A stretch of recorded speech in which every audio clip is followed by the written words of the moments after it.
Hi everyone, welcome back to another video from Apps Academy.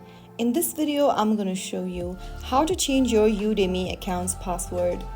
Whether you've forgotten your password or just want to update it for security reasons, changing your Udemy password is quick and easy. First of all, open up your Udemy application and log into your account. From the home page, tap on the account button at the bottom right corner. Soon after you do that, go ahead and look for the account security button and tap on that. This will take you to this account security tab where you need to tap on the new password box right underneath. Enter your new password in the text box that you want to change to. Retype in the new password once again in the next field. And finally click on change password. Soon after you do that, you will be able to change your password on Udemy. Next time you log in, use your new password. So that's how it's super easily done. If you found the video helpful, don't forget to like, share and subscribe to the channel. I will be back again in the next episode.